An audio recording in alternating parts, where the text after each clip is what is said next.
Saudação pessoal, sejam todos bem-vindos a esta entrevista que vamos ter a oportunidade de conversar com um dos grandes homens do desporto e que também começa a trilhar alguns passos a nível do turismo. É com ele que vamos conversar, vamos fazer uma viagem entre o desporto e o turismo. Acho que desta vez temos que ter o passaporte bem preparado para podermos viajar um bocado pelo turismo e também conhecermos um bocado algumas táticas do desporto e olhando mesmo para o desporto rei. E assim vamos ir. Bem-vindo aqui e espero que seja uma conversa mesmo agradável e que as pessoas possam colher alguma coisa. Obrigado, Osvaldo. Acredito que há muito por explorar no desporto, há muito por explorar no turismo e penso que nada melhor do que esta época do ano, que é uma época altamente turística, em que Vilanculo também é visitado por turistas internacionais, turistas nacionais e aqui das regiões da SADC. Portanto, acredito que temos aqui tudo para fazer uma boa conversa. Certo. Vamos começar mesmo pelo desporto e com o passar do tempo vamos entrar um bocado para o turismo. Vamos fazendo assim uma troca entre o turismo e o desporto, como já havia dito antes. Começamos pelo desporto. E assim, foi um dos primeiros jovens a ser detentor de um clube de futebol.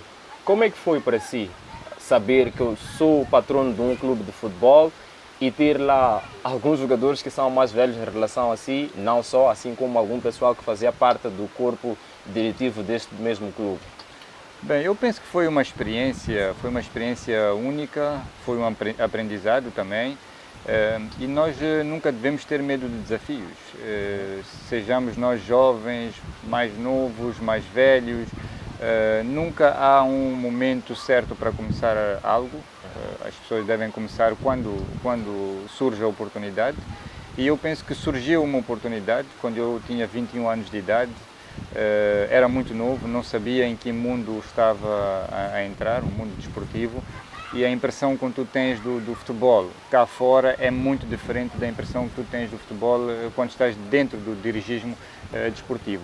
Então, eu penso que foi bom, foi um aprendizado, aprender a lidar com pessoas mais velhas é algo que eu também já fazia no meu dia a dia, na minha ocupação de empresário, comerciante, em que por várias vezes também tive que lidar com pessoas mais velhas do que eu. Então penso que no futebol foi o mesmo. Eu costumo sempre dizer que eu cresci no meio de dinossauros e isso facilitou para que eu sempre tivesse enquadramento em locais onde há sempre pessoas mais velhas. Sinto-me sempre à vontade, não me sinto acanhado e penso que é um fator extremamente importante para conseguires impor a tua presença. Ok. Agora, temos aqui alguns exemplos a nível internacional de alguns jogadores que talvez chegam a ser capitães de algumas equipes e ouvimos que a equipe não obedece aquilo que é o próprio capitão, talvez porque não carrega uma bagagem aceitável para alguns jogadores. O Yassine não chegou a sentir isto na qualidade de um dirigente de um clube de futebol? Quer dizer, quando tinha alguma inquietação, as pessoas talvez podiam levar de ânimo leve por causa da idade. Não chegou a sentir isso? Sei que sentiu como é que lidava com esta situação. Eu penso que no início há sempre aquele momento em que as pessoas duvidam da tua capacidade, mas principalmente quando és jovem, quando és criança e precisas de impor a tua presença. Então surgem sempre esses momentos e acredito que também não foi muito diferente comigo no Vilanculo Futebol Clube.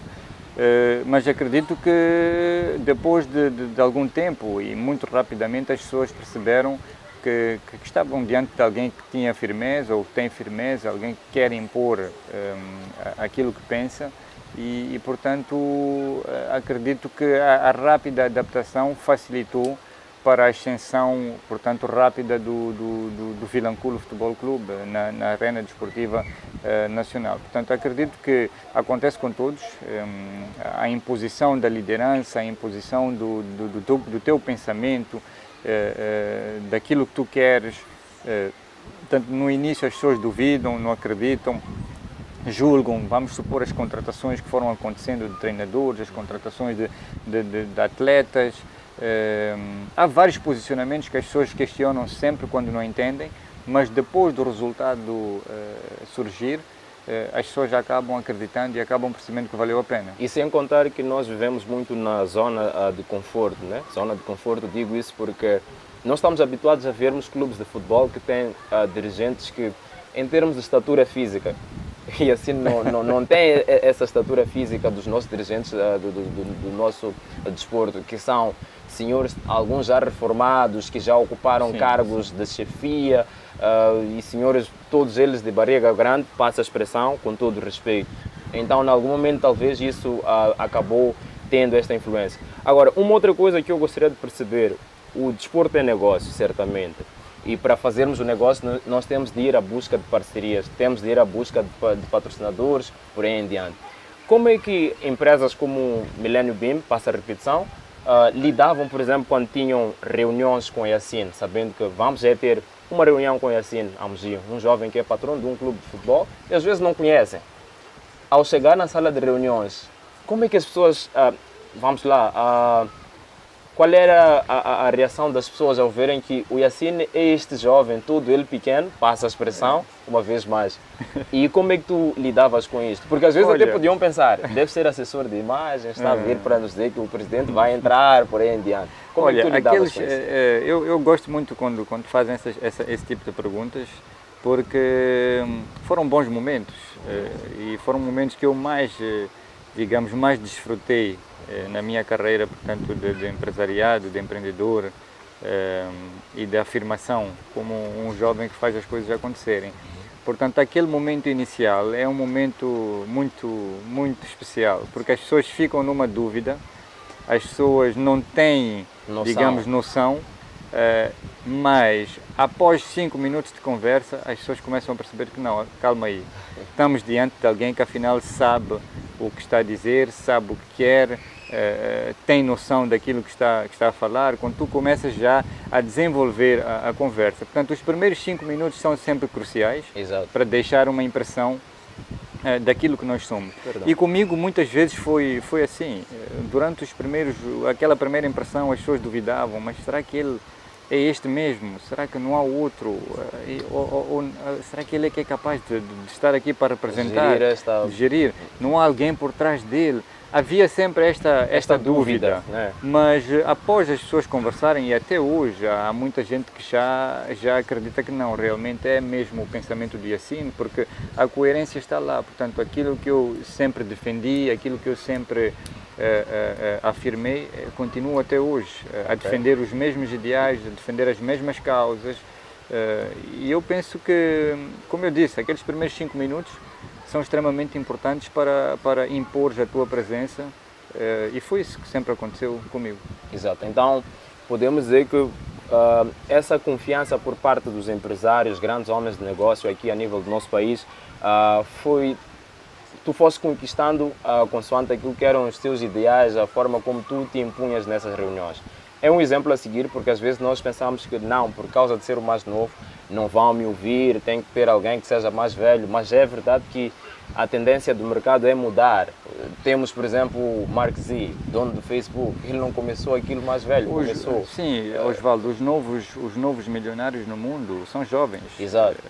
Muito mais milionários do que os mais velhos. Exato. Sem Temos querer tirar dono aqui do Tesla, sim, que é um jovem. Sem querer tirar aqui qualquer mérito dos mais velhos, mas porque nós aprendemos mais cedo, mediante vários fatores que estão disponíveis hoje, a tecnologia, a informação, as técnicas, tanto modernas, e a rápida adaptação do jovem hoje, faz com que ele comece mais cedo a vida empresarial e, portanto, atinja o seu milhão muito antes do que outros. Exato. Então, eu penso que é um conceito que aos poucos vai surgindo em Moçambique. Exato. E as pessoas vão começando a habituar, portanto, a ver jovens à frente de grandes empresas, grandes projetos, serem mentores de grandes ideias. Sim. Já não é um tabu, um jovem... Estamos a conseguir quebrar, ou está-se a quebrar Está-se a quebrar gradualmente. Sim. Exato. Agora, aliado ao desporto, o desporto é uma grande máquina de dinheiro, desde os patrocínios, também entra de certa forma para o turismo, porque, ora vejamos, nós tínhamos o Vilanculo Futebol Clube que jogava numa casa, que é o estádio municipal. E estes jogos do Vilanculo Futebol Clube faziam com que algumas pessoas que vivem perto de Vilanculo, nomeadamente em Açoro, Massinga, por aí em diante, deslocassem-se para Vilanculo para poderem ver. Estamos a dizer que tu estavas a fazer um trabalho duplo. A questão vem depois disso, um trabalho duplo porque estavas a trabalhar para o desporto, mas ao mesmo tempo estavas a investir de certa forma para o turismo, porque se a pessoa está a viajar, é o transportador que está a ganhar dinheiro. Alguns desses não tinham sítios para poderem alojarem-se aqui e tinham de pagar um sítio para poderem dormir e irem ver um jogo, assistirem ao jogo do Vilanculo Futebol Clube, Sim. por exemplo, versus o Machaquén.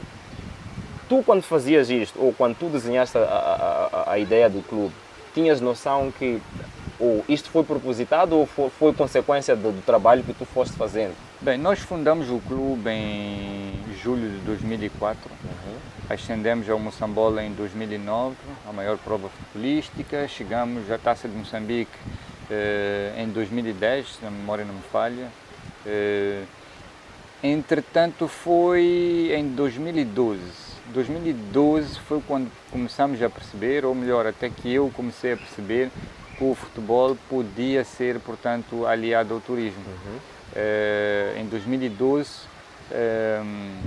comecei a ter um pouco noção de que podia-se fazer mais do que estávamos a fazer, porque as pessoas começaram a vir para aqui, as pessoas começaram a comprar equipamentos, e ao visitar Vilanculo, alguns começavam a acomodar nos hotéis, nas pensões, alguns começavam a vir mais cedo, passavam as refeições. Exato. Então começava aqui a circular um dinheiro que estava em volta do desporto. Quer dizer, o desporto é que era o provedor, de certa forma, para as outras áreas. Sim. Transporte, acomodação, de tal forma, restauração. De tal forma que nós tivemos que optar por jogar aos sábados e não aos domingos.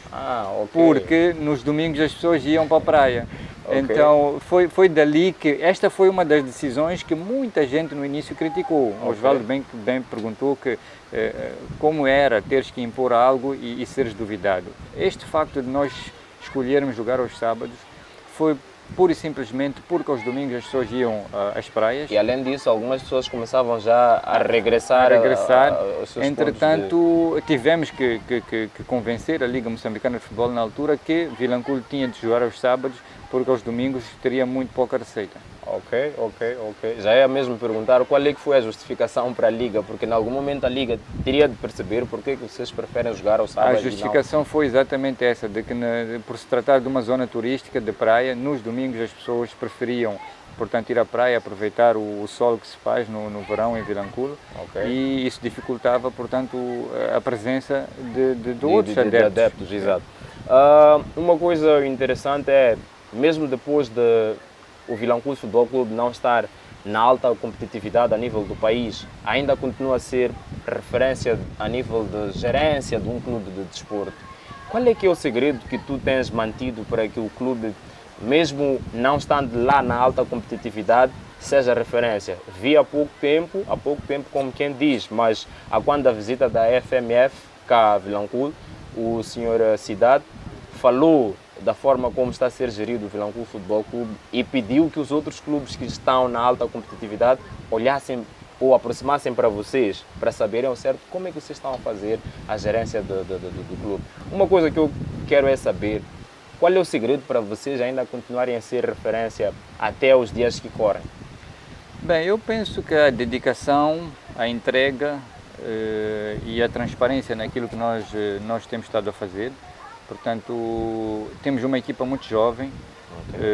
Como o Osvaldo sabe, eu no início do ano, portanto, saí da presidência do clube, porque comecei a ficar ocupado com outras tarefas e o clube, portanto, apontou um novo presidente. Portanto, este tipo de mudança, este tipo de cedência, de posição, de espaço para que outros jovens possam trazer uma dinâmica diferente, também faz bem ao próprio clube. E o novo presidente tem estado a trazer uma dinâmica muito nova, portanto, trazer novas modalidades. Temos o caso da patinagem, temos o caso do atletismo, da natação e do basquetebol feminino. Portanto, acredito que portanto, é uma nova era para o Vilanculo Futebol Clube. É claro que sempre focado na formação de crianças, dos seus 3, 4, 5 anos até os 16 anos. e a partir daí depois faremos acompanhamento daqueles que realmente têm potencial e têm talento. Portanto, eu penso que o segredo está nesta portanto, entrega com que nós todos temos para com o clube, no espaço que damos aos jovens de poderem trazer as suas ideias, trazer aquilo que pensam e a nova força, portanto, do jovem. Porque a dada altura tu começas a ficar meio moribundo, meio cansado, meio sem moral, e um sangue novo, portanto, traz mais moral. Outro fator é pura e simplesmente porque nós, com muito pouco, temos feito muito a nível de comunicação, a nível de imagem, a nível também de trabalho. Movimentamos 450 crianças por ano, e há clubes que ganham 40, 50 milhões de meticais ano, gastam 40, 50 milhões de meticais ano e não movimentam nem sequer 100 crianças por ano. Portanto, eu penso que isto também pesa muito a nível estrutural de como é que nós estamos organizados, e é isso que a FMF tem dito, que os outros clubes deveriam vir aprender, como é que o Vilanculo com tão pouco consegue portanto, fazer isso movimentar tantas crianças assim. Seria bom se os outros clubes no país pudessem também movimentar a nível de formação pelo menos 300, 400 crianças por ano. Ok, mas por parte do Vilanculo Futebol Clube, talvez a título individual mesmo, se viessem os outros clubes para poderem beber um bocado da vossa experiência, o Vilanculo Futebol Clube estaria aberto para dar esta experiência? Nós estamos sempre abertos, não de hoje, desde o tempo que jogávamos o Campeonato Provincial, desde o tempo que jogamos o Nacional da Divisão de Honra e também o próprio Moçambola. Há clubes que vinham jogar com nós, há clubes que vinham beber experiência. Lembro-me que quando estávamos no Campeonato Provincial, em algumas jornadas haviam clubes que não tinham condições de se deslocar a Vilanculo para vir jogar por causa da distância que nós temos.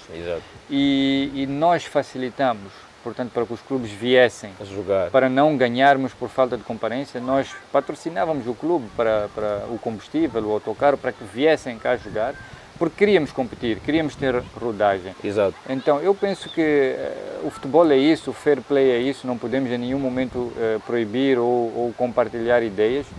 Muito recentemente, o nosso presidente, na apresentação do ADV, a Associação Desportiva de Vilanculo, manifestou abertamente a disponibilidade de portanto, colaborarmos, a disponibilidade de enquadrarmos também os nossos talentos todos dentro daquilo que são os planos do ADV a nível de formação. Poderíamos até dizer que se calhar o ADV não precisaria de criar escolas de formação ou escalões de formação, poderíamos simplesmente enquadrar o que já existe e portanto, a fusão de dois clubes que têm o mesmo objetivo aqui na mesma região. Exato.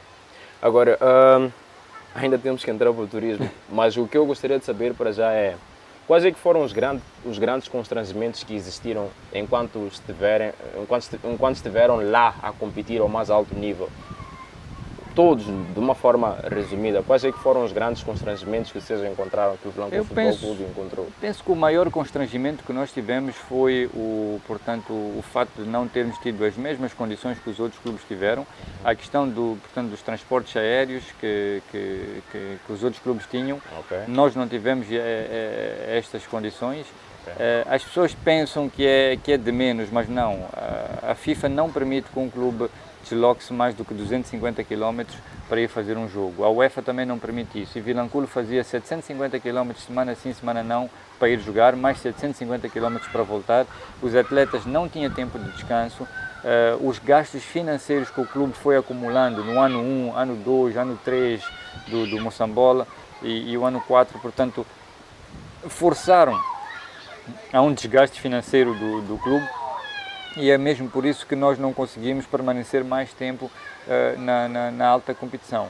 E o desporto só é justo se todos os clubes, todos os participantes partirem em pé de igualdade. Exato. É por isso que nos outros países, numa liga de futebol, portanto, depois da organização conseguir os patrocínios, eles retiram aquilo que precisam para a organização da prova e pegam o remanescente do valor, entregam a todos os clubes igual, portanto, igual valor distribuído por todos os clubes e cada um, portanto, é responsável de como é que faz este investimento. Portanto, se nós tivéssemos um modelo como esse, aqui no país, em que a Liga Moçambicana de Futebol retirasse somente o que precisa para organizar a prova e o resto fosse distribuído por igual para todos os clubes, aí estariam todos os clubes a partir em pé de igualdade e cada um iria saber como quer gerir este valor. Os bons gestores iriam fazer um bom uso deste valor e os maus gestores iriam, portanto, fazer um mau uso. Penso eu que é um modelo a seguir, é um modelo que devemos pensar para o futuro, se nós realmente quisermos que o nosso futebol cresça e portanto, desenvolva rapidamente. E quais é que tu achas que são os grandes constrangimentos para o sucesso dos nossos clubes? Porque, por exemplo, infelizmente nós não temos tido sucesso na Liga dos Campeões Africanos, não temos tido sucesso na Taça Nelson Mandela. O que é que tu achas que está a faltar para que, pronto, tenhamos alguma coisa a dizer em termos de desporto? Porque se vamos para essas provas, a ideia é deixarmos ficar o bom nome dos nossos clubes e também deixarmos ficar o bom nome do nosso país, porque aqui os clubes não só estão a representar os clubes como clubes, estão sim a representar um país. O que é que tu achas que está a faltar para nós termos que impormos, termos este respeito por parte dos outros clubes a nível da África? Bem, nós temos que apostar muito na formação. Temos que apostar muito na formação. Só é possível termos qualidade se realmente nós, portanto, tivermos formação de atletas e também formarmos o homem do amanhã. Este é o primeiro aspecto. O segundo aspecto é extremamente importante a competitividade. Portanto, nós temos poucos jogos. Na Europa, um júnior faz 30 jogos por ano. Nós, se calhar, fazemos 10 jogos, 15 jogos por ano. Diferença de 20. De 20. E não há rotatividade, não há competitividade no atleta. Portanto, é muito importante que haja esta competitividade, esta rotatividade, e ela não pode ser durante uma única fase do ano.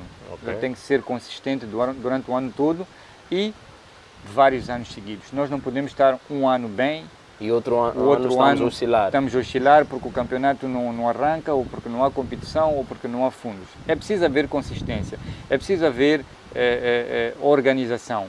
E é ali onde muitos também decidem optar por não investir no futebol. Porque futebol é dinheiro, é investimento. Hoje em dia, tu vais investir onde tu sabes como é que vais caminhar.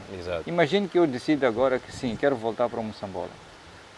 Vamos investir para o Vilanculo voltar para o Moçambola. O que é que vai ser do próximo Moçambola? Será que vamos jogar? Não sabemos. Qual é o modelo que vamos jogar o Moçambola? Será que será todos contra todos? Ou vai ser regional?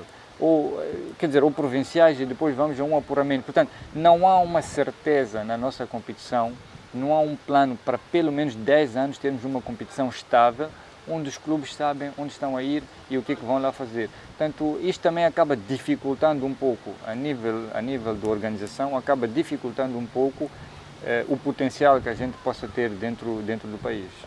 E assim não sonha assim com a presidência da FMF para poder colocar essas ideias todas em prática? Não. Eu já recebi muitas ofertas, amigos e tudo que me encorajaram para concorrer, mas acho que ainda é cedo, ainda tem muito que aprender. Há pessoas que têm muito mais experiência que podem e o que eu sempre manifestei é a total abertura para contribuir com ideias, sem necessariamente estar dentro da FMF ou dentro da presidência. Eu penso que bons líderes são assim, portanto, aproveitam ouvir de todos, aproveitam as ideias de todos e rodeiam-se de pessoas que vão, portanto, engrandecer aquilo que eles precisam de fazer. O mal é quando tu, como um líder, acabas te rodeando de pessoas que só vão ali para te agradar.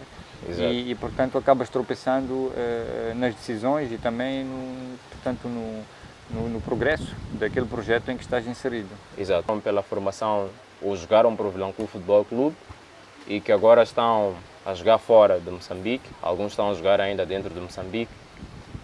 Quando esses jogadores são transferidos a nível da Europa, existe algum valor que cai para o Vilanculo Futebol Clube? Falo, por exemplo, do Amâncio Canhambeque, Neymar. Não sei porque que usam o nome Neymar, não sei mesmo. É uma coisa que às vezes é uma conversa para um outro dia. Mas pronto, o ponto focal é, quando esses jogadores são transferidos a nível da Europa, existe algum valor que cai para o Vilanculo Futebol Clube? Se sim, Qual é a percentagem? Bem, a FIFA determina que 5%, o Fundo de Solidariedade da FIFA, são 5% do valor de cada transferência que deve cair para os clubes formadores de um certo atleta dos seus 12 aos 21 anos de idade. Portanto, todo atleta que fizer dos 12 aos 21 anos em certos clubes, portanto, a percentagem é dividida por cada um desses clubes. Se forem 2, 3, 4, 5 clubes, não interessa, mas o total são 5%. Ok. Entretanto, é preciso que ali haja uma transferência comprovada, portanto, com valores, porque se for um empréstimo, tu não recebes nada. Muitas das vezes o que tem estado a acontecer cá é que os atletas primeiro vão por cedência temporária, vão por empréstimo e às vezes rescindem portanto, o contrato rescindem o contrato com o clube anterior. No caso em Moçambique acontece muito, não há transações entre clubes, os clubes preferem mais vezes pagar ao atleta o que poderiam pagar ao outro clube, aliciam o atleta para forçar a rescisão. Isto também retarda o nosso futebol. Entretanto, estes fatores limitam a que tu possas começar a receber. Então, nós vamos ter que esperar até o dia em que haja uma transferência oficial, uma venda comprovada, para que depois possas acionar o Fundo de Solidariedade da FIFA. Ok, já mesmo para podermos fechar a nossa entrevista, está boa a conversa, para ser verdade. Nós tivemos aqui duas aparições da nossa seleção mãe, seleção A, e depois tivemos os Mambinhas, que estiveram num torneio, acho torneio COSAF. Dupla jornada para a seleção A, resultados não muito agradáveis. E o mesmo aconteceu com os Mambinhas e tivemos resultados bons. No teu ponto de vista, na qualidade de amante de futebol, de desporto em geral, quais é que são os aspectos que pesaram negativamente para que nós não tivéssemos sucesso na seleção A e quais é que são os que pesaram positivamente para que tivéssemos sucesso na seleção B, Mambinhas? Bem, poderíamos dizer que a falta de competitividade é uma delas. O fato de nós não termos competições internas podem ter, de certa forma, portanto, dificultado o enquadramento da nossa seleção A na competição. O fator psicológico é outro. Portanto, estávamos a vir de uma pandemia, querendo como não, ela afeta. Exato. O nosso dia a dia, o fato do confinamento, de não podermos fazer o que fazíamos, isto tudo acaba afetando de certa forma o dia a dia de qualquer cidadão. Exato. Isto pode ter afetado para que a seleção A não conseguisse, principalmente, portanto, não ter competições. No caso dos Mambinhas, há aqui que realçar um excelente trabalho da Associação Black Bulls. Apareceram aí muitas vozes, mas os jogadores não são da ABB, eram do Ferroviário da Beira, eram de outros clubes, não interessa.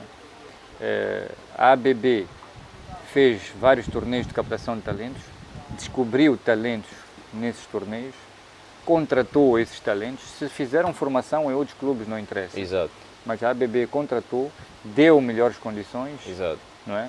Portanto, faz acompanhamento, treinam portanto, com regularidade, fazem jogos com regularidade, e isto trouxe mais motivação, exato, mais competitividade nesses atletas, mais, portanto, enquadramento entre eles. Exato. Eu penso que isso pesou muito. Muita gente critica, porque aqui também há que realçar a coragem do selecionador, portanto, dos Mambinhas, do Dário, que fez uma análise, foi inteligente. Ele fez uma análise, olhou para a conjuntura de futebol e ele disse: olha, eu só posso pegar quem trabalha. Exato. Vou ser criticado, mas eu vou ter que trabalhar com eles, porque é o único clube que está a fazer e tem os melhores. Levou a eles todos, com mais um ou outro, né, que foi buscar de outros clubes. Foi muita coragem do Dário, mas acredito que o resultado está aí. Não Exato. podemos hoje questionar. Teríamos questionado se ele não tivesse tido sucesso. Exato. Como teve sucesso, Não estamos a tirar as pedras. Ninguém atira as pedras, mas já que realçar esta coragem que o Dário teve, se as coisas tivessem corrido ao contrário, todo mundo estaria a criticar. Exato. Bem, Aja, podíamos falar um bocado do trabalho que está a ser feito pelo Black Bulls, mas o tempo já começa a fugir, até porque a entrevista não é para ser muito longa, é para depois criar esta, vamos lá, a pessoa dizer, não, faltava a questão X e fica para uma próxima oportunidade que vamos a ter de conversar. E assim, de modo a fecharmos a nossa conversa, gostaria que falasse ou desse aqui o teu top 5 de jogadores nacionais, quer seja no ativo, assim como alguns já retirados. Ou melhor, top 5 dos que estão no ativo e top 5 dos já reformados, e uma mensagem talvez para os que estão em Vilanculo para passar esta quadra festiva. Bem, vamos dar um top 5 de ativos e já reformados, porque infelizmente nós temos poucos jogadores que podem ser referências, temos os que já foram e mais alguns que estão a ser. Portanto, eu diria que o Chiquinho Conde foi um jogador que merece estar, portanto, no top 5, portanto, por tudo aquilo que ele fez e na época em que fez. O outro, portanto, que foi o Paito, penso eu que teve uma carreira rápida e curta, mas subiu também aos seus patamares. E depois, penso que mais recente, temos o Mecher, que também tem estado a dar boas indicações. Temos o Luís, né, que está a sobressair muito bem, portanto, a nível de esperança para Moçambique. E há um que está-me a fugir o nome, que saiu do ABB, foi formado no Machaqueno, o nome é que está-me a fugir. Mas saiu do Jenny Katam. O Jenny, portanto, que também é uma promessa para nós. Agora, para estas promessas há que darmos acompanhamento, para que possamos um dia nos orgulhar, como podemos nos orgulhar, por exemplo, do Chiquinho Conde, não é? Exato. Como podemos nos orgulhar daquilo que o Mecher também tem feito. Eu penso que temos potencial. Este projeto que vínhamos falando há pouco tempo do ABB pode trazer bons resultados, temos que acarinhar. Exato. Não só a nível do governo, mas a nível das competições. Exato. As federações, as associações devem, portanto, acarinhar o ABB neste projeto e apoiar nas iniciativas que eles têm. Exato. Para que, não interessa se é de um clube, se é para o bem da nação, temos que apoiar e temos que apostar. Ok, mas aí houve uma batota. Eu havia pedido um top 5 dos que estão no ativo e top 5 dos já reformados, mas está tudo bem.